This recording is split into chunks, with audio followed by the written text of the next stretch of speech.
안녕하세요. 하루를 여는 감자 묵상입니다. 오늘의 말씀은 히브리서 2장 14절에서 15절입니다. 자녀들은 혈과 육에 속하였음에 그도 또한 같은 모양으로 혈과 육을 함께 지니심은 죽음을 통하여 죽음의 세력을 잡은 자, 곧 마귀를 멸하시며 또 죽기를 무서워함으로 한평생 매어 종노릇하는 모든 자들을 놓아주려 하심이니. 오늘의 주제, 진짜 우주전쟁. 인간은 본능적으로 싸움을 좋아합니다. 가장 재미있는 구경이 싸움 구경이라고 하잖아요. 그리고 싸움의 규모가 커지면 커질수록 관심은 더욱 커집니다. 지나가는 행인들의 싸움에 눈길이 가고요. 최근 우크라이나 전쟁은 어떤가요? 더 큰 관심이 갑니다. 전 세계를 전장으로 삼았던 1, 2차 세계대전은 말할 필요도 없습니다. 그렇다면 세계대전보다 더 큰 전쟁이 있을까요? 만약 전쟁의 규모를 우주까지 확장한다면 우주전쟁이라고도 말할 수 있겠네요. 그렇다면 정말 온 세상 사람들이 관심을 갖고 지켜보겠죠? 그 전쟁이 바로 성경에 기록되어 있습니다. 세계대전보다 규모가 크고 현대 과학이 말하는 우주보다 더 큰 전쟁 말입니다. 하늘과 땅이 모두 가담해야 했고 눈에 보이는 세계뿐만 아니라 눈에 보이지 않는 세계까지 동원된 전쟁. 온 우주의 역사와 운명을 결정지었던 전쟁이 있었습니다. 그 전쟁은 바로 예수님의 전쟁이었습니다. 지금으로부터 2000년 전 예루살렘에서 일어난 전쟁입니다. 한쪽 군대의 왕은 마귀였고요. 다른 편 군대의 왕은 우리 예수님이셨습니다. 오늘 말씀을 보면 마귀가 어떻게 권세를 잡아왔는지 알 수 있습니다. 마귀는 사망을 위험 무기로 삼고 우리 위에 왕노릇을 해왔습니다. 우리는 사망 앞에서 본능적으로 압도되어 사망의 노예 생활을 해왔습니다. 우리뿐만이 아닙니다.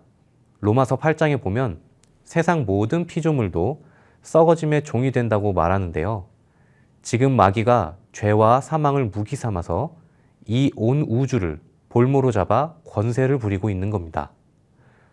그런데 바로 그때 이 소망 없었던 전장에 우리 예수님께서 왕으로 나타나십니다. 그리고 우리를 대신하여 싸우시죠. 마귀는 사망을 무기로 삼았지만 우리 주님은 마귀가 절대로 생각해낼 수 없는 것을 무기로 삼으십니다. 그것은 바로 십자가와 순종이었습니다. 마귀는 예상 못한 전술에 속수무책으로 당합니다. 세상도 마귀도 천사도 가장 미련하고 혐오스럽게 생각했던 십자가에서 예수님은 순종하심으로 전쟁의 흐름을 180도 뒤집으셨습니다. 예수님은 승리를 얻으셨고 성경의 예언대로 부활하셨습니다. 뿐만 아니라 그를 믿는 자들에게 동일한 승리의 면류관을 허락하셨죠. 성경은 이 전쟁이야말로 온 우주의 운명을 결정지었던 진짜 우주전쟁이라고 소개하고 있습니다. 이 역사를 아는 자만이 이 전쟁을 싸울 수 있고 이길 수 있겠죠. 1950년 6.25 전쟁이 있었을 때 강원도 어느 산골 마을은 너무 깊은 곳에 있어서 전쟁이 일어난지도 몰랐다고 합니다. 저는 예수님이 싸우신 전쟁을 모르는 이 세상이 강원도의 깊은 산골 마을처럼 보입니다. 세상은 왜 이렇게 부패했는지, 왜 우리 인생은 이토록 수고롭고 혼란스러운 건지 전혀 알지 못한 채 그저 겉으로만 보이는 싸움에만 매달릴 뿐입니다. 진짜 전쟁은 눈에 보이지 않습니다.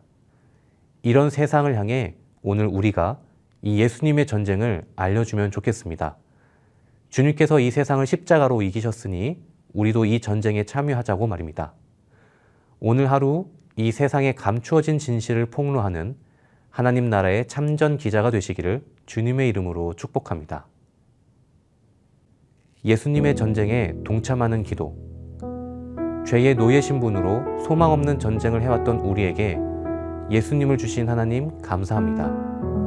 우리의 이해는 너무 어두워서 눈에 보이는 전쟁이 전부인 줄 알고 살았습니다. 우리가 예수님이 싸우는 영적 전쟁을 기억하게 도와주세요.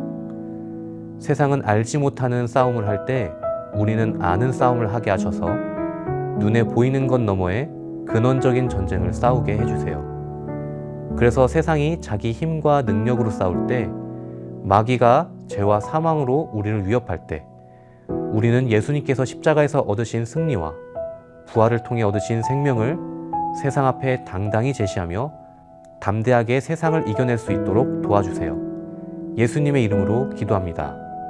아멘.